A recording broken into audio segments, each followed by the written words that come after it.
10절까지 말씀입니다. 구약성경 1209면에 있습니다. 구약성경 1209면에 있는 에스겔 37장 7절부터 13절까지 말씀을 한 절씩 교독하도록 하겠습니다. 이에 내가 명령을 따라 대언하니 대언할 때에 소리가 나고 움직이며 이 뼈 저 뼈가 들어맞아 뼈들이 서로 연결되더라. 내가 또 보니 그 뼈에 힘줄이 생기고 살이 오르며 그 위에 가죽이 덮이나 그 속에 생기는 없더라. 또 내게 이르시되 인자야 너는 생기를 향하여 대언하라. 생기에게 대언하여 이르기를 주 여호와께서 이같이 말씀하시기를 생기야 사방에서부터 와서 이 죽음을 당한 자에게 불어서 살아나게 하라 하셨다 하라. 이에 내가 그 명령대로 대언하였더니 생기가 그들에게 들어가매 그들이 곧 살아나서 일어나 서는데 극히 큰 군대더라. 또 내게 이르시되 인자야 이 뼈들은 이스라엘 온 족속이라. 그들이 이르기를 우리의 뼈들이 말랐고 우리의 소망이 없어졌으니 우리는 다 멸절되었다 하느니라. 그러므로 너는 대언하여 그들에게 이르기를 주 여호와께서 이같이 말씀하시기를 내 백성들아 내가 너희 무덤을 열고 너희로 거기에서 나오게 하고 이스라엘 땅으로 들어가게 하리라. 같이 읽습니다. 내 백성들아 내가 너희 무덤을 열고 너희로 거기에서 나오게 한즉 너희는 내가 여호와인 줄 알리라. 아멘. 할렐루야. 오늘 우리 오후 찬양 예배 가운데 말씀을 전해주실 우리 이덕원 목사님은 아마 우리 성도님들 대부분이 잘 알고 계시리라 생각합니다. 우리 자랑스러운 우리 수원 성심교회 출신 목사님이시죠. 그래서 오랫동안 미국에서 사역하시다가 제가 알기로는 작년부터 이제 베트남에서의 새로운 사역을 준비하셨고, 그리고 올해부터 이제 본격적으로 베트남 호치민에서의 목회 사역을, 그리고 그곳에서의 전도 폭발 사역을 또 함께 준비하고 예정하고 계십니다. 이 시간 우리 이덕원 목사님 나오셔서 하나님의 말씀을 통해 은혜를 베풀어 주시고 또 선교의 비전을 나누어 주실 때 우리 모든 성도님들이 함께 하나님께서 행하실 일들을 바라보고 사모하고 함께 꿈꿀 수 있는 그런 시간이 될 수 있기를 주님의 이름으로 축원합니다. 제가 경험을 먼저 해보니까 모교에서 말씀을 전하는 게 가장 떨리고 가장 긴장이 됩니다.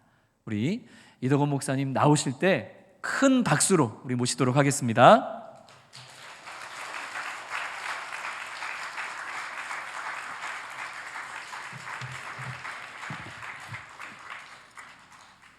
할렐루야. 할렐루야. 반갑습니다. 주일 예배 나오신 성도님들을 주님의 이름으로 사랑하고 축복합니다.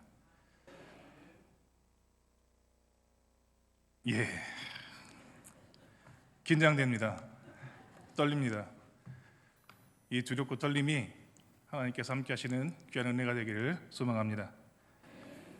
원래 영어로 인사를 드리려고 준비를 했었어요. 한번 해볼까요?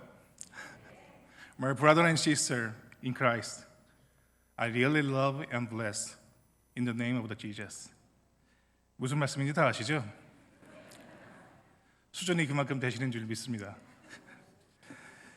예수 그리스도 안에서 나의 형제되고 자매되신 성도님들을 주님의 이름으로 사랑하고 축복합니다. 잠시 기도하고 말씀 나누겠습니다. 사랑과 풍성하신 하나님 감사합니다. 우리 호흡 가운데 함께 하시며 삶의 모든 순간을 하나님 안에서 은혜 가운데 살아갈 수 있도록 인도하여 주심을 감사드립니다. 특별히 주의 거룩한 날 주님 앞에 예배드릴 수 있도록 인도하심에 감사와 찬양을 올려드립니다. 하나님께서 허락하신 이 시간 오직 주의 존전 앞에서 온전히 우리의 영과 진리로 예배드릴 수 있도록 은혜를 베풀어 주시기를 소원합니다. 또한 하나님의 말씀 앞에서 진실되게 우리 각자의 삶을 돌아보게 하시고 선포되는 말씀을 통하여 하나님의 뜻을 깨닫는 큰 은혜가 우리의 심령에 넘치게 하여 주시옵소서. 성령 하나님, 선포되는 말씀을 통해 전하는 자, 듣는 자 모두가 심령에 깨어지는 역사가 있기를 간구합니다. 오직 말씀 안에서 주의 뜻하심을 깨닫게 하여 주시옵소서. 깨달은 그 말씀대로 살아가는 은혜가 우리 삶 가운데 넘치도록 은혜를 베풀어 주시옵소서. 부족한 종을 하나님의 단에 세우시고 말씀을 대언케 하심에 심히 두렵고 떨립니다. 인간의 말로 하나님의 말씀을 흐리지 않도록 종의 입술을 주장하여 주시고 성령의 감동에 따라 주의 말씀만이 선포되어지도록 은혜를 내려 주시옵소서. 함께 하실 성령님을 신뢰하오며 예수님의 이름으로 기도드립니다. 아멘. 할렐루야. 기도하고 나니까 떨리는 게 사라지네요. 감사합니다, 하나님. 이 자리에서 이렇게 여러분들을 뵙는 게 참 감격이 되는 것 같습니다. 그래서 이 자리에 올라오기 전까지는 저 자리에 서면 어떨까, 지금도 이렇게 떨리는데 앞에 서면 더 떨리겠지, 혹시나 눈물을 흘리면 어떡하지? 라는 생각을 하고 올라왔는데요. 그래서 손수건도 이렇게 준비를 했는데 눈물은 나지 않네요. 아주 오래전, 한 벌써 20년도 더 된 것 같습니다. 제가 신학교를 처음 가고 당시 계시던 부목사님의 배려로 주일 초등부 예배 설교를 했던 것 같아요. 한 서너 차례 했던 것 같은데 그때 이후로 수원 성심교회 공예배 단에 쓴 거는 처음입니다. 굉장히 영광스러운 자리 아니겠습니까? 부족한 자에게 귀한 자리와 시간을 허락해 주신 우리 박지만 담임 목사님, 또 수원 성심교회 성도님들께 감사 말씀 드립니다. 그리고 지금까지 단 한순간도 쉬지 않으시고 주의 종으로 만드시기 위해서 노력하신, 수고하신, 또 많은 훈련을 겪게 하신 우리 하나님께 감사와 찬양, 영광을 올려드립니다. 이제 눈물 날라 그러네요. 하나님의 그 인도하심을 생각하면 참 눈물이 날 수밖에 없는 것 같아요. 제 기억으로 1980년대 초였던 것 같습니다. 수원 성심교회가 연무동 한쪽 구석에서 막 개척되었을 때 제가 어머니 손에 이끌려서 교회를 처음 나왔던 때가 1980년대 초였습니다. 그때는 교회가 이렇게 크고 아름답지 않았죠. 기억하시는 분들 계시겠지만 아주 작았습니다. 눅눅했고요. 곰팡이 냄새도 심했습니다. 아무도 모르시나 보네요. 저만 기억하나요? 그런 교회가 점차 성장하면서요, 저도 유년기를 지냈고 소년기를 지냈고 청소년기를 지냈습니다. 그리고 교회가 성장함에 따라 청년의 시기를 저도 함께 보냈습니다. 그러다 2003년 3월 2일 날 주일 예배를 마지막으로 제가 미국으로 떠났습니다. 벌써 20년도 더 된 이야기네요. 엊그제 같은데 바로 얼마 전만 해도 제가 이전이 아닌 다른 전에서 찬양을 하고 막 이렇게 뛰어다니던, 땀 흘리면서 뛰어다니던 때가 엊그제 같은데 벌써 20년이라는 세월이 지나버렸습니다. 그러던 제가 최근 3년 사이에 한국에 많이 출몰했죠. 그래서 그런지 적지 않은 분들이 저에게 이런 말들을 하시더라고요. 돌아온 거야? 제가 한국에 완전히 돌아온 거라 생각하셨던 것 같아요. 그러면서 어떤 분들은 그러시더라고요. 미국에서 참 살기 힘들었지, 고생 많이 했어. 마치 제가 기정사실화 된 것 같아요, 한국으로 돌아온 게. 맞습니다. 지난 20년 동안 미국에서 저는 정말 어려웠습니다. 정말 힘들었고 많은 훈련과 연단 속에서 좌절할 때도 많았습니다. 근데 하나님께서 저를 미국으로 보내실 때 계획이 있으셨던 것 같아요. 솔직히 저도 몇 번은 포기하고 한국으로 돌아오려고 했습니다. 근데 신기하게 하나님께서 그때마다 번번이 미국의 발목을 딱 잡아놓으시더라고요. 제가 갈 수 없는 상황을 만들어 주셔서 미국에 남겨두시더라고요. 그렇게 저를 하나님이 만드셨던 것 같습니다. 그리고 조금씩 하나님의 일을 감당할 수 있도록 허락해 주셨고요. 또 은혜를 베풀어 주셨습니다. 그래서 지금은요, 미국에 가정도 있습니다. 놀랍지 않으십니까? 청년의 시기에 가서 가정을 이루었습니다. 집도 있습니다. 차도 있습니다. 물론 제 건 아니지만 갖고 있고요. 안정적인 가정과 또 귀한 사역지, 믿음의 동역자들, 복음의 동역자들, 귀한 사역들을 허락해 주셔서요, 저는 미국에서 지난 20년 동안 한 번도 쉬지 않고 하나님의 일을 감당할 수 있었고 순종함 속에 있었습니다. 그리고 그 모든 것이 하나님의 은혜였었습니다. 그래서 결론적으로 말씀드립니다. 저는 한국에 돌아오지 않았습니다.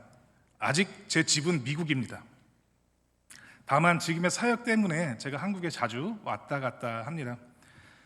오늘 이후로 혹여 저를 만났을 때 돌아온 거야? 라는 질문을 하시는 분들, 그렇게 인사하시는 분들은 사양하도록 하겠습니다.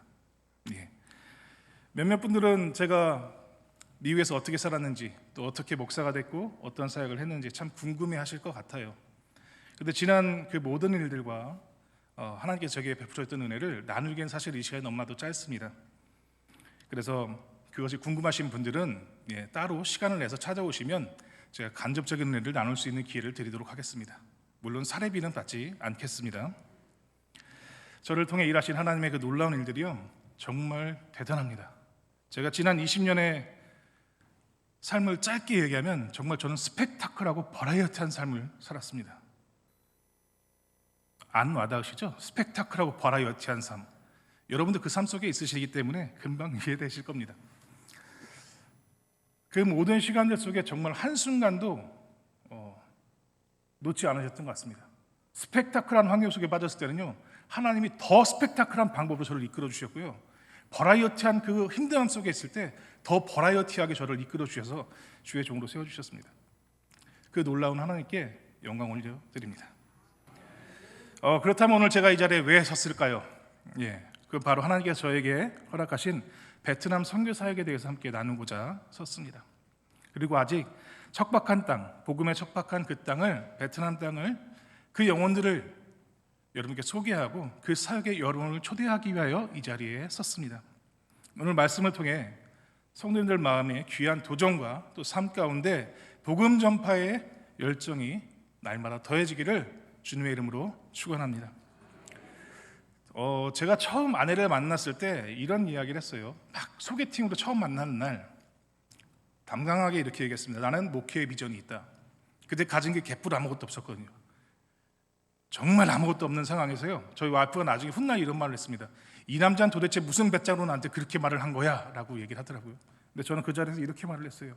나는 목회의 비전이 있다. 그리고 내 나이가 60이나 65세 그 사이 전에 교회에서 정한 나이, 은퇴 나이가 아니라 나는 그때가 되면 훌훌 털고 선교지로 갈 거다. 그리고 그곳에서의 내 남은 힘들을 다하여 선교 사역을 할 거다. 라는 당차고 포부 넘치는 말을 했습니다. 그 말에 저희 와이프가 저에게 반했는지 저랑 결혼을 했습니다. 놀랍지 않습니까? 하나님을 향한 이 놀라운 비전을 선포하니까 아내가 저에게 왔다니까요. 우리 아직 청년들 중에 결혼 안 하신 분도 있다면 만나는 이성에게 당당히 선포해 보십시오. 나는 하나님을 향한 이런 비전을 갖고 있고 이런 일을 할 것이다 라고 비전을 선포하시면 그 비전 때문에 상대 이성이 따라온다니까요. 결혼할 수 있습니다. 아멘이 없는 거 보니까 여기는 처녀 총각이 별로 없는 것 같습니다. 결혼을 하고 한 6년쯤 지났을 때 아내가 문득 저에게 이런 말을 했어요. 근데 나이 먹어서 은퇴하고 그때 선교 가면 뭐 할 수 있을 것 같아? 힘도 없을 텐데, 가진 재주도 별로 이제 다 됐을 텐데 그때 선교 가서 뭐 할 거야? 라고 묻더라고요.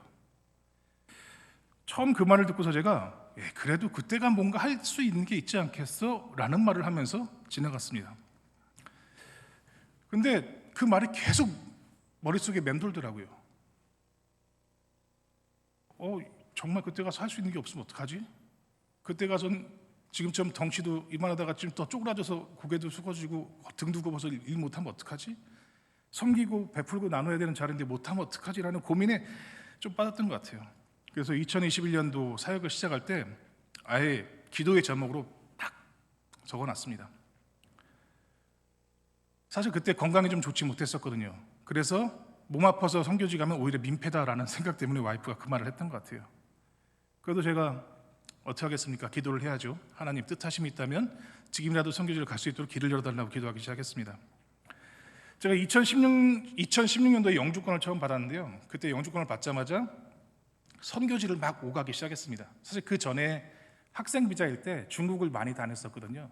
그때 선교를 하면서 참 많은 은혜가 있었고 제게 많이 도전이 돼서 선교에 대한 열망이 좀 있었습니다.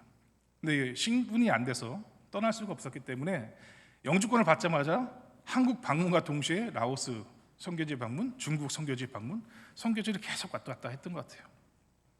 그러면서 라오스라는 지역을 특별히 많이 다니면서요, 내가 앞으로 와야 되는 선교지는 이곳이구나 라는 확신이 있었습니다.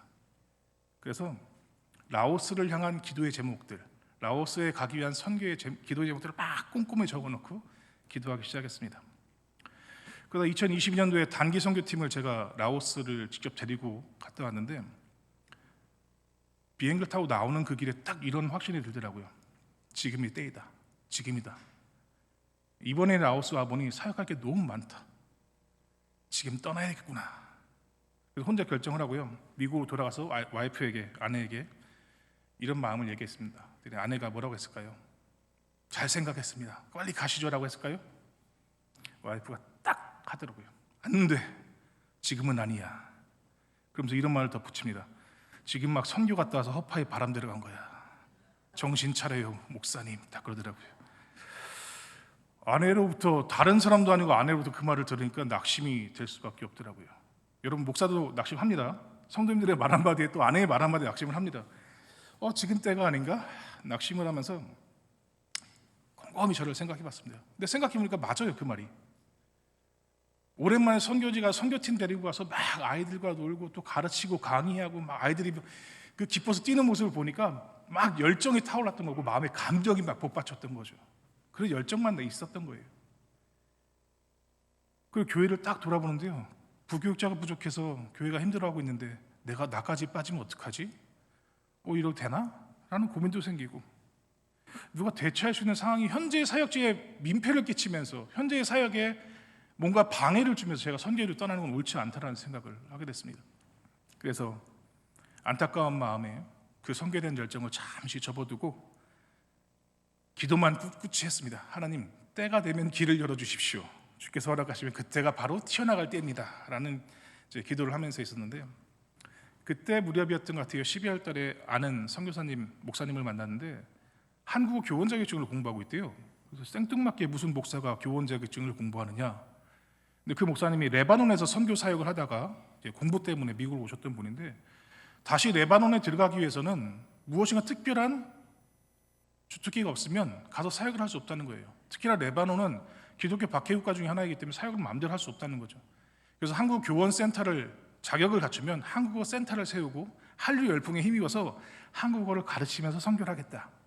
좋은 아이디어인 것 같아요. 저도 그렇구나. 요즘 동남아에 하면 한국 K-팝, 뭐 K-드라마, K-푸드 뭐 난리가 나 있는데 이거 나도 해야 되겠구나 라는 생각에 그 다음 날로 바로 한국 온라인 시장을 찾았습니다. 교원 자격증을 할 수 있는 곳. 근데 당시에 이미 미국 시민권을 따버린 상황이어서 외국인이 한국어 교원 자격증을 갖추는 게 너무 어려운 거예요. 그래도 하나님의 은혜로 어떻게 해서 그 자격까지 갖추게 됐습니다. 선교를 가기 위한 준비가 하나씩 이루어지고 있는 거죠. 또 감사한 건 그 안에 저희 와이프도 아내도 기도하면서 지금이 하나님께서 허락하신 때인 것 같습니다 라고 해서 와이프도 선교에 동참하기로 결정을 합니다. 그렇게 저희 부부는요 선교를 완전히 확실하게 작정을 하고 라오스로 가기 위한 준비를 조금씩 했습니다. 근데 라오스를 가고자 했는데 베트남으로 바뀌게 됐어요. 그 환경이 참 여러 가지 이유가 있는데요. 여러분도 아시다시피 라오스는 사회주의 나라입니다.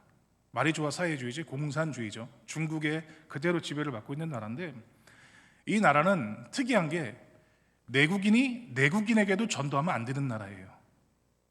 무슨 말인지 이해되십니까? 한국인이 한국말로 한국인에게 전도를 못하는 나라라는 거예요. 어디서만 되느냐? 교회에서만 되는데 교회에서도 재밌는 게요. 목사가 설교하는데 목사를 우리는 이제 교단에서 공부를 하고 목사고시를 통해서 강도사고시와 목사고시를 통해서 목사 안수를 받죠. 심증을 통해서 검증을 통해서 받습니다. 근데 라오스는요 전도사는 아무나 될 수 있습니다. 누가 시키냐면 공산당이 시킬 수 있습니다. 네가 교회 전도사해 하면 전도사 되는 겁니다. 근데 그 전도사가 목사가 되고 싶으면 공산당에게 로비를 하면 됩니다. 그럼 공산당이 허락을 합니다. 그리고 그 친구가 1년 정도 신학교에서 공부를 하고 목사가 돼요. 그러다 보니까 이 친구들은 거기서 설교를 할 때도 모든 설교문을 공산당에게 허락받고 그 설교문만 가지고 설교합니다. 그 외에 설교를 하게 되면요 목사 자격 박탈은 물론이고 바로 쇠고랑 차고 경찰서로 끌려갑니다. 그런 나라예요 라오스가. 내국인도 내국인에게 말씀을 제대로 못 전하는 나라에 외국인이 가서 전도한다? 정말 말도 안 되는 거죠. 특히나 저는 사역이 전도폭발 사역과 제자훈련 사역을 오랫동안 했었습니다. 그렇기 때문에 저는 현지인들을 만나서 현지인들에게 전도할 수 있는 방법들, 전도해야 되는 이유, 왜 그리스도의 제자가 무엇인가를 가르쳐야 되는데 할 수가 없는 거죠. 물론 외국인이 그렇게 하면요 사회적 이슈 때문에 그냥 넘어가긴 합니다. 근데 그걸 문제화시키면 그 사람은 평생 라오스에 출입국이 안 되는 거예요. 고민이 되더라고요. 제가 할 수 있는 사역들이 없어지더라고요. 그래서 라오스에서 베트남으로 바뀌게 됩니다. 물론 라오스에서 선교 사역 하시는 분들 많으십니다. 라오스에도 엄연히 한국인, 외국인 교회가 있습니다. 거기는 외국인들만 출입할 수 있어요. 그래서 현지인이 외국인 교회 들어오면요, 내국인은 잡혀가고요, 외국인은 그 예배 허가증을 캔슬당하게 돼요. 그러니까 전혀 기독교 문화를 누군가에게 전할 수도 없고 전도를 할 수 없는 환경인 거죠. 거기서 많은 선교사님들이 하시는 사역들이요, 구제와 돌봄 사역이에요. 그 이상을 더 못해요. 물질적으로 필요한 물질 도와주고, 그들에게 일자리가 필요한 일자리를 소개시켜주고, 삶으로 예수를 전한다 하지만 그게 너무나도 힘들잖아요. 예수님도 3년 동안 죽어라 3년 동안 제자라고 사역했는데 제자들 다 도망갔었잖아요. 그런데 하물며 인간인 우리가 어떻게 삶으로 그들에게 예수 그리스도를 전할 수 있겠습니까? 실제적으로 라오스에 있는 많은 선교사님들이 맨날 눈물로 기도하는 원인 중에 하나가, 기도의 제목 중에 하나가 제발 마음 편하게 예수 그리스도를 전하게 해주세요라는 게 그들의 기도 제목입니다. 저는 그곳에 가기 위해서 준비를 했다가 그런 사정 때문에 베트남으로 바뀌게 됩니다. 물론 베트남으로 바뀌게 된 이유는 있습니다. 여러분도 알다시피 베트남은 지금 동남아 인도차이나 반도의 5개 나라 중에 가장 성장세가 빠른 나라이기도 하고요, 인구가 1억 명에 가깝습니다. 그리고 젊은 20대, 30대, 40대가 가장 많은 비율을 차지하고 있습니다. 그곳에 젊은 세대들을 만나서 복음화 시킨다면, 그들을 예수 그리스도의 제자로 변화시킬 수 있다면 귀한 사역이겠다라는 생각을 갖고, 도전을 가지고 베트남 쪽으로 방향을 바꾸게 됐습니다. 물론 그것을 정하기까지 동남아 5개국을 다 돌아다녔어요. 태국도 가고, 캄보디아도 가고, 라오스도 방문하고, 베트남도 도시마다 가고, 캄보디아도 도시마다 가고, 미얀마도 가보고, 모든 곳곳의 나라를 다 돌아다니면서 어느 곳이 가장 선교지로 적당한지, 그리고 부족하지만 내가 사역할 수 있는 곳은 어딘지 기도하면서 결정한 곳이 바로 베트남이었습니다. 감사한 것은 이제 그곳 현지 선교사님들과 좀 좋은 관계를 갖게 되면서 문화를 빨리 습득할 수 있었고, 그들과 더 친근하게 갈 수가 있었습니다. 제가 베트남으로 결정하게 된 또 다른 이유는요, 올바른 복음을 전하는 진정한 예수 그리스도의 제자를 세우고 싶다라는 소망이 있었습니다.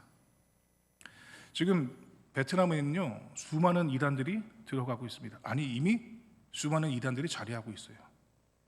여러분 생각 잘 못 해보셨죠? 이단들은 한국에서나 또 큰 나라에서나 있을 것 같죠. 의외로 사회주의 나라, 못 사는 나라, 빈곤층의 나라에요, 이단들이 제일 많이 들어가 있습니다. 왜 들어가 있을까요? 그들이 갖고 있는 물질적 파워로 그들의 영혼을 집어삼키고 있는 중이에요. 오히려 저도 베트남 가서 설교를 하려면요, 허락을 받아야 됩니다. 어떤 허락을 받아야 되면 경찰서에 가서 신고를 해야 되고요, 경찰서에 허락을 받으면 종교성에 가서 허락을 받아야 되고요, 그 종교성에서 허락 받으면 그 도시단체 도시장에게 또 허락을 받아야 됩니다. 설교 한 번 하는데 너무나도 많은 절차를 거쳐야 돼요. 근데 이미 이 사람들은 그렇게 안 합니다. 돈을 쫙 풀어놓고 오게끔 합니다. 그리고 거기서 말을 합니다. 돈 받고 먹을 거 먹었는데 그거 딴 데다 신고하겠습니까? 우리 기독교 목사들이나 억지로 쫓아다니면서 막 예수 믿어라 강요하잖아요. 성경 읽어라, 기도해라, 예배드려야 얼마나 강요를 많이 합니까? 이 사람들이 귀찮으니까 이제 그런 거 신고를 해도 돈 주고 먹을 거 주고 편하게 나눠주니까 그것도 신고를 안 해요. 그러니까 이단들이 너무나도 쉽게 자리를 잡고 있어요. 진짜 올바른 예수 그리스도의 제자화를 시킬 수 없는 곳이 바로 사회주의 나라의 특징 중에 하나입니다. 베트남의 지금 그런 상황입니다. 그들이요, 새로운 우상들을 뿌려주고요, 새로운 죄악의 씨들을 막 뿌려주고 있습니다. 인간적으로 보면 분명히 성장하는 나라이고 큰 것을 발전을 이루고 있는 나라처럼 보입니다. 그러나 실제로는요, 소돔과 고모라와 같이 의인 10명이 없는 나라가 바로 베트남입니다. 그곳에 참된 그리스도의 제자가 한 명이라도 세워지면 얼마나 좋겠는가 라는 간절한 소망을 가지고 베트남으로 결정하게 됐습니다. 저는 지금 베트남의 경제 수도, 진짜 수도는 하노이고요, 호찌민은 이제 경제 수도라고, 과거에 사이공이라고 불렸던 도시입니다. 그곳에 선교센터를 얻어서 지금 선교 사역을 진행 중에 있습니다. 우리 한국인 청년 2-3명을 만나면서 1대1 하고 있고, 베트남 현지 전도사님과 또 청년을 만나서 복음에 대해서 항상 매일마다 나누고 있습니다. 아직 구체적으로 말씀을 시작은 안 했지만 벌써 좀 이 사역을 위해서 기도해야겠다라는 생각이 들지 않으십니까? 보통 다른 데서 이렇게 얘기하면요, 아멘 소리가 굉장히 크거든요. 제가 기억하는 성신교회는 기도에 힘이 있었던 교회이고 아멘에 힘이 있었던 교회인데 오늘따라 아멘이 좀 약하신 것 같습니다. 인색하지 마시길 바랍니다. 사랑하는 수원 성신교회 성도 여러분, 베트남뿐만 아니라 성신교회가 후원하는 많은 선교사님들의 사역지, 또 이 땅 곳곳에 복음이 전하는 사역지에 여러분 함께 기도하시기를 바랍니다. 여러분들의 기도의 동역이 얼마나 큰 힘이 되냐면요, 막혀있던 문이 열리기입니다. 오늘 저희가 함께 봉독한 말씀은요, 제가 처음 하나님께 콜링 받았을 때 말씀이에요. 그리고 제가 미국에서 부르심의 길로 확정되어 들어갈 때 다시 한번 제게 컨펌 주셨던 말씀이고, 제가 목수 안수 받기 전날에도 하나님께서 이 말씀으로 제게 너는 뭐 해야 되는 사람이다 라고 확신을 주셨던 말씀 중에 하나입니다. 그래서 오늘 이 말씀을 통해 성도님들과 함께 베트남을 향한 저의 사역과 또 기도의 제목을 나누고자 합니다. 하나님께서 말씀으로 저에게 깨닫게 하셨듯이 이 자리에 함께한 성도님들 마음속에도 하나님의 마음을 깨닫는 시간 되기를 간절히 소망합니다. 제가 나누기 위한 첫 번째는요, 베트남 땅에 하나님의 말씀만이 전해질 수 있기를 같이 기도해 주시기를 바랍니다. 우리 7절의 말씀 우리 함께 봉독할까요? 7절 시작. 이에 내가 명령을 따라 대언하니 대언할 때 소리가 나고 움직이며 이 뼈 저 뼈가 들어맞아 뼈들이 서로 연결되더라. 아멘. 이에 내가 명령을 따라 대언하니 무슨 말인가요? 에스겔이 하나님이 하신 명령을 그대로 대언했다는 겁니다. 그랬더니 어떤 일이 생겨요?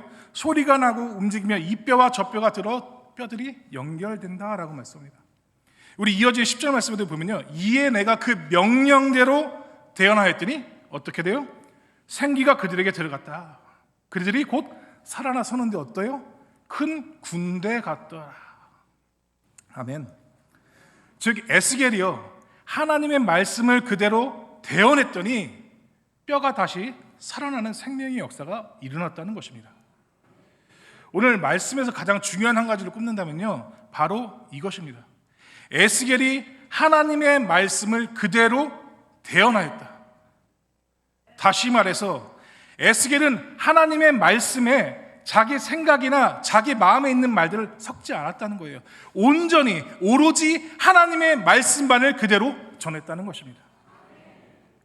에스겔의 이런 모습은요, 하나님의 말씀을 전하는 자, 목회자, 사역자 뿐만 아니라 하나님의 부르심을 받은 백성들, 성도들 역시도 반드시 배워야 하는 자세입니다. 하나님의 말씀을 대언하는 자, 즉 전하는 자는 결코 자기 생각이나 말을요, 그 말에 섞으면 안 돼요. 만약 하나님의 말씀에요, 자기 생각을 섞잖아요, 자기 말을 섞잖아요, 그 순간 선포되는 메시지는 더 이상 하나님의 말씀이 아닌 것입니다. 그것은 죄로 오염된 말이고요, 죄로 가득 차 있는 말로 변질되어 버린 것입니다. 그렇게 그런 말을 통해서는요, 어떤 변화의 역사도, 어떤 생명의 역사도 일어날 수 없습니다. 당시 이스라엘에는요, 굉장히 많은 거짓 선지자들이 있었어요. 그리고 이들이 거짓 선지자라고 불린 이유는요, 다른 것이 아니었습니다. 그들도 하나님의 말씀을 전했던 사람이에요. 하나님의 뜻을 전했던 사람이에요. 단 그것에 자기의 생각과 말을 섞어서 전했다는 거죠. 사람들이 듣기 좋아하는 말을 섞어서 전했다는 거예요. 그 사람의 상황에 맞춰서 전했다는 거예요. 그래서 그들은 거짓 선지자라고 성경은 말합니다. 문제는 이 거짓 선지자에 현혹된 백성들이 더 이상 진짜 하나님의 말씀을 듣기 싫어하기 시작한다는 거예요. 하나님부터 멀어지는 거죠. 왜 그럴까요? 나한테 맞는 말씀, 나한테 듣기 좋은 말만 듣다가 내가 하기 싫은 거 하라는데 하고 싶겠어요? 여러분 그러고 싶으십니까? 내 상황 판단 다 받아주는 그 선지자에게 가지, 나의 상황 판단에 상관하지 않고 무조건 해야 된다는 그 선지자의 말을 듣겠습니까? 백성들이 이때부터 하나님께 멀어지기 시작합니다. 오히려 올바른 하나님 말씀에 리젝하기 시작해요. 이그노하기 시작해요. 그 결과가 어떻게 됩니까? 하나님 분명히 그들에게 회개하라고 말씀하고 있는데 회개하지 않아요. 주께 돌아서지 않아요. 어떻게 됐습니까? 이스라엘 백성들 처참한 상황에 처하지 않습니까? 이렇게요, 변질된 하나님의 말씀이 선포되는 곳에는요, 어떠한 변화의 역사는 일어나지 않습니다. 생명의 역사 대신 죽음의 역사가 일어나고요, 변화의 역사 대신 부패의 역사가 일어나기 시작합니다. 결국에 그 종말은 영원한 죽음인 것이죠. 그렇게 하나님의 말씀을 전하는 사람, 목회자, 선교사, 사역자는요, 이뿐만 아니라 하나님의 백성들, 성도들 역시도 오로지 하나님의 말씀만을 전하기 위해 우리는 힘을 다해야 합니다. 그대로 전해야 돼요. 왜 자꾸 목사만 얘기하면 되지, 선교사만 얘기하면 되지, 왜 성도들은 우리까지 끌어들여라고 생각하시는 분들도 계실 텐데요. 여러분들은 이미 성도로 부름 받았을 때 동시에 받은 명령이 있습니다. 무엇인가요? 하나님의 말씀, 복음을 전해야 되는 사명도 동시에 받았기에 제가 이 말씀을 드리는 겁니다. 근데 복음을 전하다 보면요, 참 힘들어요. 이상하게 자기 말이 섞이게 돼요. 그런 유혹을 많이 받습니다. 사실 저도 모르게 그렇게 한 적이 있어요. 돌아서 생각해 보니까요, 이런 생각이 들더라고요. 결국 나는 사기꾼이구나. 하나님의 말씀을 빙자해서 그들에게 듣기 좋은 복음을 전한 나는 사기꾼이구나 라는 생각을 하게 됐습니다. 스스로 거짓 선지자가 되는 거죠. 이런 거짓 사역자, 거짓 성도를 통해서 과연 어떤 하나님의 능력이 나타날까요? 어떤 하나님의 역사가 일어날 수 있을까요? 죽은 자를 살리는 생명의 역사, 실패와 절망 중에 좌절하고 있는 자를 소망의 자리로 이끌어낼 수 있을까요? 그런 역사는 다른 데 있지 않습니다. 오직 하나님의 말씀을 말씀대로 올바르게 전할 때 일어납니다. 저와 여러분은 이 사실을 기억하고 명심해야 합니다. 그렇게 저는 오늘 수원성식교회 성도님들에게 간곡히 부탁드립니다. 부족한 제가 하나님의 말씀을 가르치고 전하는 어느 자리에서든지 인간의 말, 인간의 생각이 아닌 오직 하나님의 말씀만을 전할 수 있는 자리가 될 수 있도록 기도해 주시길 바랍니다. 제가 어느 곳에서 말씀을 선포하든 그 자리에서는 하나님의 말씀만을 대언할 수 있는 그 자리가 될 수 있기를, 그러한 주의 종이 될 수 있기를 기도해 주시기를 바랍니다. 또한 하나님의 말씀에 담긴 창조와 구원 그리고 새 생명의 역사를 여러분의 삶 속에서도 증거하시기를 소망합니다. 우리 성도님들이 그리스도의 복음을 전하기 위해 힘쓰시고 애쓰시는 하나님의 사람들이 다 되기를 주님의 이름으로 축복합니다. 두 번째로 베트남 지역의 진정한 예수 그리스도의 제자들이 세워질 수 있도록 기도해 주시기를 바랍니다. 말씀드린 것처럼 에스겔이 하나님 말씀을 대언할 때 놀라운 일들이 일어나죠. 우리 7절 8절 다시 한번 우리 7절과 8절 말씀 봉독하겠습니다. 시작. 이에 내가 명령을 따라 대언하니 대언할 때 소리가 나고 움직이며 이 뼈 저 뼈가 들어맞아 뼈들이 서로 연결되더라. 내가 또 보니 그 뼈에 힘줄이 생기고 살이 오르며 그 위에 가죽이 덮이나 그 속에 생기는 없더라. 아멘. 어떤 일이 일어났습니까? 마른 뼈로 가득한 골짜기에서 어떻게 돼요? 뼈가 맞춰지고 어떻게 돼요? 힘줄이 생기고 그 위에 뭐가 덮여요? 가죽이 덮여. 그다음에 어떻게 해요? 결국에는 사람의 형체를 갖추게 됐다. 그런데 중요한 건 8절 후반부에 보세요. 그 속에 뭐가 없어요? 무슨 말인가요? 예, 맞습니다. 생명이 없다는 거예요. 생명이 없으면 사람의 형태는 갖고 있지만 결국엔 뭐예요? 시체라는 거예요. 시체. 움직이지 못하는 거죠. 만약에 하나님의 말씀의 역사가 여기서 끝나면 무슨 의미가 있겠습니까? 뼈에 살이 올랐어요. 가죽이 덮였어요. 근데 여전히 시체야. 여전히 움직이지 못해. 그렇게 가만두면 어떻게 될까요? 다시 썩어지겠죠. 그렇죠? 결국엔 다시 죽는 거예요. 그러나 하나님의 역사는 여기서 멈춰지지 않죠. 9절에 하나님께서는 에스겔에게 어떻게 해요? 생기를 향하여 대언하라 라고 말씀하십니다. 그리고 10절에 에스겔은 그 명령에 따라 실행합니다. 그래서 어떤 일이 생깁니까? 10절에 사방에서부터 생기가 시체에게 들어가기 시작합니다. 그리고 그는 어떻게 돼요? 살아나기 시작해요.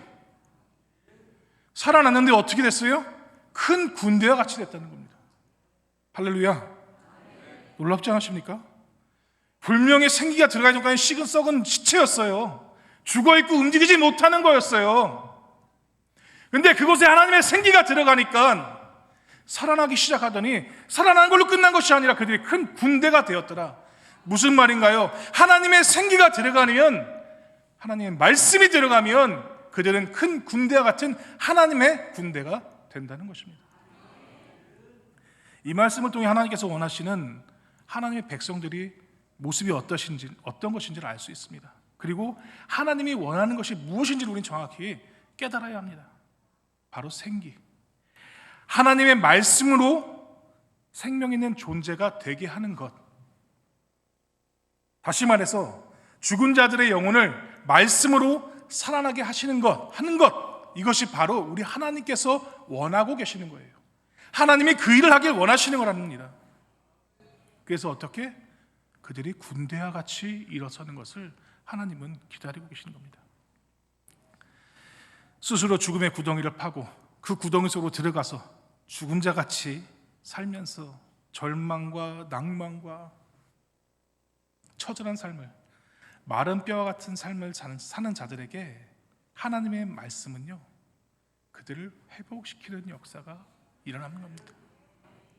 그리고 그렇게 회복된 사람은 어떤 사람이 되나요? 하나님의 성도로서 하나님의 말씀 다시 전하는 군대가 되는 거예요. 다시 바꿔서 얘기하면 그리스도의 제자가 되는 것입니다. 이쯤에서 한 가지를 짚고 넘어가면요, 예수 믿는다고 다 그리스도의 제자 되는 거 아닙니다. 우리 많이들 착각해요. 예수 믿으면 다 그리스도의 제자가 됐다고 생각합니다. 여러분, 성경에 있는 예수 그리스도의 제자들의 그들의 모습은 무엇이었나요? 예수의 부활을 확신한 다음부터, 부활을 믿은 다음부터 그들의 삶은요, 그것을 증거하기 바빴습니다. 그렇기 때문에 우리는 그들을 그리스도의 제자라 부르는 거예요. 가만히 교회만 왔다 갔다 하고 성경 읽고 기도한다고 예수 그리스도의 제자가 아니라는 겁니다. 왜 우리는 그걸로 다 예수 그리스도의 제자 역할을 다 했다고 생각하죠? 아니요. 그렇게 생명을 얻었으면 그 생명 얻은 군사로서 무엇을 해야 된다고요? 다시 그 말씀을 전해야 하는 것, 그것이 바로 진정한 그리스도의 제자가 되는 것입니다. 그것도 하지 않고 나는 교회 다녀. 나는 뭐야? 창피한 얘기지만 우리 한국은 압니다. 제가 미국 사니까 미국 얘기를 할게요. 내가 어느 교회 목사인데 말이야, 배도 저보다 덜 나왔는데 저 앞에서 배를 탁 까면서, 아유 목사님 그러세요.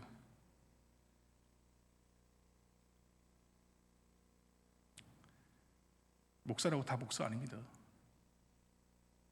선교사라고 다 선교사 아니고요, 장로라고 다 장로 아니고요, 성도라고 다 성도 아닙니다. 이미 우리가 하나님께 부름 받았을 때는 앞서 말씀드린 것처럼 우리는 사명을 받은 자들입니다. 그 사명을 감당하지 않고 그 자리에 있다고요? 그렇게 말할 수 있습니까? 여러분의 일하는 회사에서 여러분의 위치에서 맞는 일을 하지 않는다면 어떻게 될까요? 바로 파이어 당합니다. 바로 잘립니다. 그 일을 할 수 없게 됩니다. 우리는 그런 면에서 하나님께 참 감사해야 돼요. 나 스스로 그리스도의 제자로 살아가지 못하면서도 예수 믿는다고 말할 수 있다는 거 참 감사해야 되는 겁니다. 성경에 기록된 믿음의 사람들의 삶을 한번 보십시오. 하나님 말씀이 들어가면 그들의 삶이 다 변했었습니다. 모세 어떤가요? 여호수아, 다윗, 신약에는 베드로와 바울을 한번 생각해 보십시오. 그들은 각기 다른 방법으로 하나님의 부름을 받았습니다. 하지만 하나님의 말씀으로 살아가는 자들이었어요. 그래서 그들은 이 땅의 세상을 치열한 영적 싸움에서도 믿음의 선한 싸움을 싸우며 끝까지 하나님 말씀대로 살기를 순종했던 자들입니다. 그 결과 어떤 일이 일어났습니까? 멀리 구약까지 갈 급이 없이 신약만 생각해도 바울 덕분에, 베드로 덕분에 우리가 예수 그리스도를 믿게 되었다니까요. 그들이 하나님의 말씀대로 순종하며 살고 그 말씀에 따라 살았기에 그들이 증거한 복음이 지금 우리에게 전해져서 우리가 이 예수 그리스도를 믿게 되었다니까요. 이것이 하나님 말씀에 들어간 자들의 삶의 모습입니다. 그렇다면 우리는 어떻게 해야 될까요? 우리도요, 죽어있던 자들 아닙니까?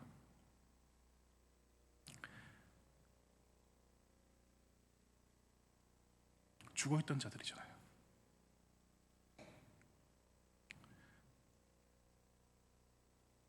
우리는 하나님의 말씀 덕분에 그 죽음에서 벗어난 자들입니다.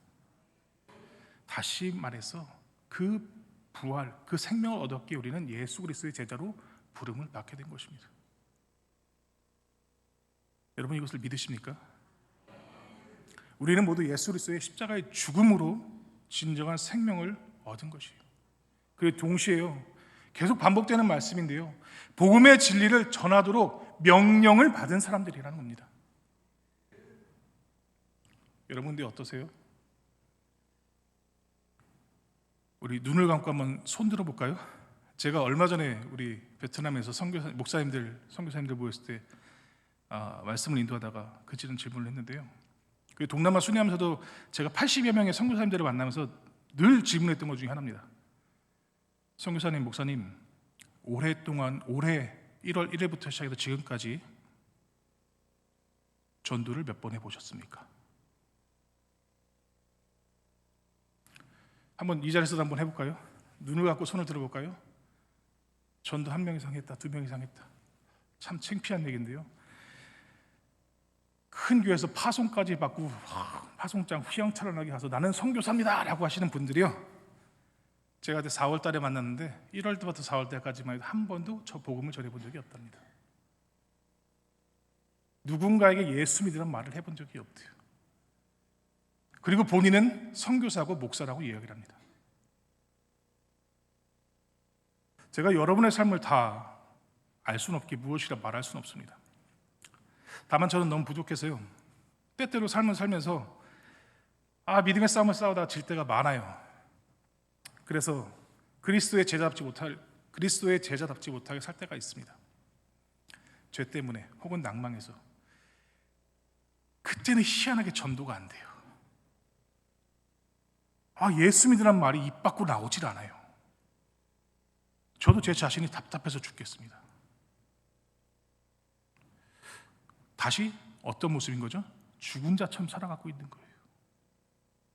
겉은 하나님의 군사인 것처럼 예수 그리스도의 제자, 겉은 목사인데 속으로는 병들어 쓰러져 있어서 예수 복음조차를 전하지 못하는 사람이 그런 존재로 살아가더라니까요. 여러분의 삶은 어떤지 모르겠습니다. 저는 때때로 그럴 때마다 좌절합니다. 날마다 무릎 꿇습니다. 그래서 주님, 나는 오늘도 주의 복음을 전할 수 있는 기회가 있었는데 내 영이 살아있지 못해서 하나님의 말씀을 전하지 못했습니다. 주님 용서해달라고 몇 번이나 기도했습니다. 그래서 성도님께 기도 부탁드립니다. 복음 들고 죽어있는 영혼들을 향해 나가 있는 그 자리에서 언제 어느 때고 주의 복음을 전할 수 있는 제가 될 수 있도록 기도해 주시기를 바랍니다. 제가 미국에서 사역하면서 전도 폭발 사역을 했는데요, 길게 할 수는 없으니까 제가 5, 6년을 했는데 수원성식교회도 과거에 있었으니까 전도 폭발을 하게 되면 최소 한 학기 동안 못해도 10명, 20명에게 전도를 합니다. 제가 6년을 했으니까 학기마다 20명씩, 1년이면 40명, 6년을 했으니까 몇 명에게 했을까요? 6, 4, 24, 240명. 제가 최소 못해도 6년 동안 240명에게 전도를 한 거예요. 여러분 놀랍지 않으십니까? 여러분 6년 동안 몇 명에게 전도해 보셨습니까? 저는 되게 자랑스러워요. 제가 전도 폭발 훈련을 받았다는 게 자랑스러운 게 아니고요, 제가 전도 폭발 사역을 하는 게 자랑스러운 게 아니라요, 제가 정말 자랑스러운 것은 목사라는 타이틀을 가지고 예수 믿는다는 사람으로서 주의 복음을 전하고 살았다는 게 저는 자랑스럽습니다. 한 번도 그것을 제가 어디 가서 부끄러워한 적이 없습니다. 저 지금도 비행기를 좀 많이 탑니다. 미국 갈 때도 타고 베트남 갈 때도 타고 왔다 갔다 탈 때 늘 기도하는 게 하나 있습니다. 오늘은 옆자리에 말 통하는 사람 앉게 해주세요. 왜 그럴까요? 전도하려고. 비행기 가는 동안요, 미국 갈 때가 제일 좋아요. 12시간 날아가는데요, 처음에 1시간 정도는 눈치를 봅니다. 뭐 하는 사람인가. 그러면 살짝 눈치를 보고 있다가 분명히 말할 수 있는 타이밍이 나타납니다. 그럼 어떻게 할까요? 바로 말을 걸기 시작합니다. 이렇고 저렇고 삶이 어떻고. 그러다가 제가 저를 이야기합니다. 저를 소개합니다. 나는 미국에 있는 어느 교회 목사인데요. 그럼 이분의 눈빛이 흔들립니다. 예수 안 믿는 분들은. 근데 어쩔 수 없이 그 사람은 열 몇 시간 동안 그 자리에 앉아 있어야 돼요. 도망가지 못하는 밥인데 얼마나 좋습니까? 그분이 예수를 믿든 안 믿든 그건 제 문제가 아닙니다. 저는 전해야 되는 사명이 있기 때문에 전합니다. 베트남을 갈 때요, 저는 꼭 옆에 한국 사람이 앉기를 바래요. 근데 한국 사람이 안 앉을 때가 있어서 좀 난감하긴 한데 제 핸드폰에는요 각종 나라의 언어의 사용리가 다 깔려 있습니다. 어떻게 해서 그들에게 영상으로든 글로든 읽을 수 있는 찬스를 주기 위해서 다 갖고 다닙니다. 스페니쉬를 제가 조금밖에 못하는데요, 발음이 힘들잖아요. 나 이거 숙제인데 좀 도와줄래? 어떻게 읽는 거야? 라고 해서 읽으라고 시켜줘요. 그리고 그 친구가 발음을 잘 가르쳐줍니다. 그래서 그 친구는 뭘 읽어요? 결국엔 사형리의 복음 전도를 한번 읽게 되는 거예요. 예수 증거하는 거 아닌가요? 복음을 전하는 거잖아요. 내 입으로 전해야 돼요? 그들 스스로 복음을 전할 수 있도록 만드는 거잖아요. 어려운 일 같죠? 쉬운 일 같죠, 여러분? 오늘 막상 여러분 옆자리에 누가 앉았을 때 그거 하실 수 있을 것 같아요? 두려워서 못합니다. 저는 그래서 날마다 기도해요. 오늘 비행기 타고 가는데 하나님, 옆자리에 이왕이면 한국 사람 앉게 해주세요. 아니면 미국 사람, 영어가 되는 사람 앉게 해주세요. 제가 그래도 영어는 조금 합니다. 의사소통은 좀 해서 영어로 복음 제시를 합니다. 그래서 미국 사람 앉든지 영어권을 앉든지 베트남 사람만 앉지 않게 해주세요라고 항상 기도해요. 베트남 말이 아직 안 돼서. 얼마나 제 자신이 저는 뿌듯한지 몰라요. 오늘도 한 건 했구나라는 생각을 해요. 내가 반드시 해야 될 일 하나를 했다라는 생각에 감사가 넘치게 됩니다. 그렇다고 제가 날마다 이렇게 살아가는 건 아니에요. 앞서 말씀드렸지만 제 자신이 그렇지 못할 때도 많아요. 그렇지만 때로 늘 말씀을 전하면서 살았던 그 복음을 전했던 그 삶이 감사하고 그 은혜가 고마워서 저는 날마다 제 삶을 깨우고 가고 바꿔가고 있습니다. 사랑하는 성도 여러분, 오늘 이 말씀을 통해 저뿐만 아니라 우리 모두가 하나님의 군사, 아니 성도로서, 아니 예수 그리스도의 제자로서 이런 삶의 모습을 갖추기를 소망합니다. 하나님의 말씀으로 점점 어두워져가는 이 세상에 바꿀 수 있는 방법은요 단 한 가지입니다. 오직 예수 그리스도의 그 복음밖에 없습니다. 저와 여러분 모두는 올바른 주의 복음을 증거함으로 더욱더 많은 그리스도의 제자를 세워갈 수 있는 하나님의 진정한 성도이며 그리스도의 제자가 다 되기를 주님의 이름으로 축원합니다. 끝으로 하나님께서 택하신 영혼들의 구원받는 역사가 있기를 기도해 주십시오. 우리 11절 말씀 함께 봉독할까요? 시작. 또 내게 이르시되 인자야 이 뼈들은 이스라엘 온 족속이라. 그들이 이르기를 우리의 뼈들이 말랐고 우리의 소망이 없어졌으니 우리는 다 멸절되었다 하느니라. 아멘. 11절 말씀 보면 당시 이스라엘 상황이 나옵니다. 얼마나 절망스럽나요? 비참한 상황에 놓여 있는 걸 알 수 있죠. 그런데 절망적인 상태가 이들의 끝이 아니에요. 이어지는 12절 13절 말씀 보면요, 그러므로 너는 대언하여 그들에게 이르기를 주 여호와께서 이같이 말씀하시기를 내 백성들아 내가 너희 무덤을 열고 너희로 거기에서 나오게 하고 이스라엘 땅으로 들어가게 하리라. 내 백성들아 내가 너희 무덤을 열고 너희로 거기에서 나오게 한즉 너희는 내가 여호와인 줄을 알리라. 아멘. 11절에서는 분명 소망이 없는 말이에요. 멸절된다는 절망스러운 말이에요. 그런 상황입니다. 그런데 이어지는 12절 13절에서는 하나님은 뭐라고 말씀하시나요? 이스라엘을 구원할 것이다 라고 말씀하고 계세요. 그리고 다시 회복된다라고 말씀하십니다. 그뿐만이 아니죠.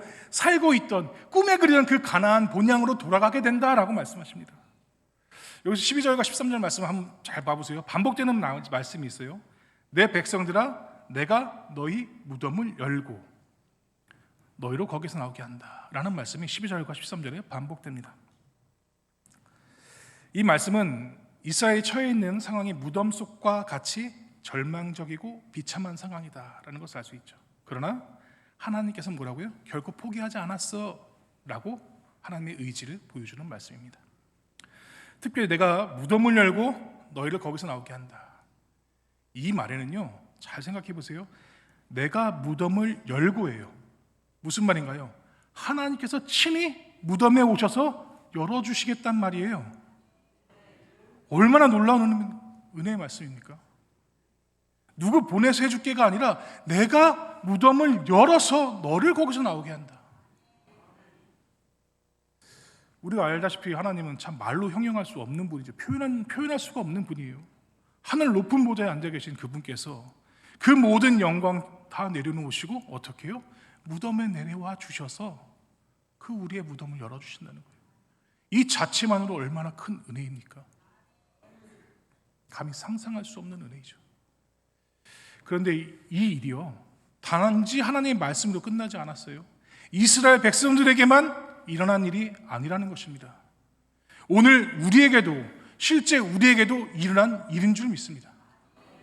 성도 여러분, 하나님의 아들이에요. 본체는 성자 하나님이에요. 그런 예수님께서 이 땅에 오셨습니다. 그리고 무덤에 있는 당신의 백성들을 어떻게 해요? 친히 구원하시려고 골짜기 골고다 길을 걸으시고 친히 죽으신 사건, 그것이 바로 십자가의 사건입니다. 하나님께서 보내신 구원자로 세상에 오신 예수님은 십자가에 죽으셨어요. 그리고 죄 때문에 죽을 운명인, 아니 죽어있던 저와 여러분을 사망에서 생명으로 옮겨주신 것입니다. 누가 한 거 아닙니다. 예수님께서 친히 그 목숨으로 하신 일이에요. 이렇게 크신 사랑, 크신 은혜를 하나님께로 받았는데, 이 은혜를 베풀어 주셨는데 우리도 그렇게 살아야 되지 않겠습니까? 네, 더 놀라운 거는요, 이 하나님의 역사가 우리에게로 끝나는 것이 아니라 이 사역은 지금도 계속되고 있다는 것입니다. 누군가가 전한 그 복음의 메시지를 통해서 그들의 자고 있던 영혼이, 죽어 있던 영혼이 깨어나는 역사, 그것이 예수 그리스도의 십자가의 역사로 인하여 시작되는 복음의 증거입니다. 저는 헤아릴 수도 또 형언할 수도 없는 하나님의 은혜, 예수님의 이 사랑을 받았음을 분명히 고백합니다. 그리고 진실한 사랑을 조금이나마 깨달았기 때문에 저는 지금도 무덤 속에 잠자고 있는 영혼들이 깨어날 것이라는 소망을 가지고 그들에게 나아갑니다. 제가 지금 있는 베트남 지역에, 그리고 손성식기가 섬기고 있는 많은 선교 현장에, 또 곳곳에서 지금도 복음이 전해지는 모든 땅에서 하나님의 구원 역사가 일어나기를 여러분 함께 기도해 주시길 바랍니다.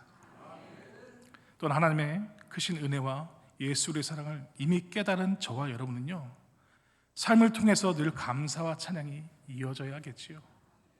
그런 삶을 살아가는 여러분 되시기를 주님의 이름으로 축복합니다. 상식적으로 그리고 과학적으로 그 어떤 곳으로든 마른 뼈가 서로 붙는다? 그리고 붙은 뼈에 힘줄이 생긴다? 가죽이 덮인다? 그리고 살아난다? 설명할 수 있는 거 있나요? 어떤 것으로도 설명할 수 없습니다. 하나님의 생기가 들어갈 때 이 일이 일어났습니다. 마찬가지로 죽은 자가 스스로 무덤을 열고 나올 수 없습니다. 불가능하죠. 그냥 시체는 시체일 뿐이에요. 아담의 범죄 이후로 우리는 점점 다 죽음으로 향해 가고 있습니다. 그런 그곳에 예수 그리스도께서 친히 오셔서 우리를 그 죽음에서 건져내 주시고 귀한 생명으로 영원한 생명을 맛보게 해주시고 그 삶을 누리도록 허락해 주신 그 하나님께 얼마나 감사합니다. 근데 하나님께서 원하시는 것은 우리가 그 감사로만 사는 것을 원하지 않는다는 거예요. 그렇게만 사는 걸 원치 않으신다는 거예요. 또 다른 하나님의 백성들이, 하나님의 군대가 세워지기를 지금도 기다리고 계십니다. 여러분 그 일에 함께 하길 원하지 않으십니까? 저는 마음 같아서는 모든 성도님들을 선교 현장에 한 번쯤은 초대하고 싶습니다. 제가 감당할 수 있을지 없을지 모르겠지만 저는 기회 되면 모든 성도님들께 권면합니다. 편하게 밥숟가락 드시고 편하게 맛있는 거 드시면서 이곳에서 성경금만 보내시지 마시고 오셔서 그들에게 밥 한 숟갈을 나눠주시면 어떨까요? 선교 현장을 방문해 보신 분들은 그 은혜가 얼마나 큰지를 압니다. 그래서 방문하게 되더라고요. 오셨다 가신 분들의 기도 제목이 바뀝니다. 우리 선교사님, 우리 목사님 그곳에서 잘 있게 해주세요라는 기도 제목에서요, 그의 말씀에서 나가는 복음의 메시지가 힘이 있게 해주세요라는 기도 제목으로 바뀝니다. 기도가 구체적으로 바뀐다는 거예요. 기도가 힘이 있어진다는 겁니다, 여러분. 내가 차마 할 수 없기에 그 사역의 기도로 동참하는 것이죠. 우리 사랑하는 수원 성심교회 성도 여러분, 우린 구원을 얻은 자로서 하나님의 마음을 바로 깨닫기를 바랍니다. 그리고 그 마음을 하나님께서 원하시는 것이 무엇인지를 알고 그 원하시는 대로 삶을 살아가는 저와 여러분이 되기를 주님의 이름으로 축원합니다. 오늘 말씀의 제목이 명령을 따라입니다. 에스겔은 다른 거 하지 않았습니다. 하나님이 가라는 그곳에 명령대로 갔고요, 그곳에서 말하는 대로 명령하신 대로 따라서 했을 뿐입니다. 놀라운 일들이 일어납니다. 저도 그 구원의 현장에, 그 사역의 현장에 제 의지대로 가지 않았습니다. 많은 분들이, 미국에서 저를 아시는 분들이 그랬어요. 왜 가요 목사님? 지금 좋잖아요. 예, 저 미국에서 나름 좋았습니다.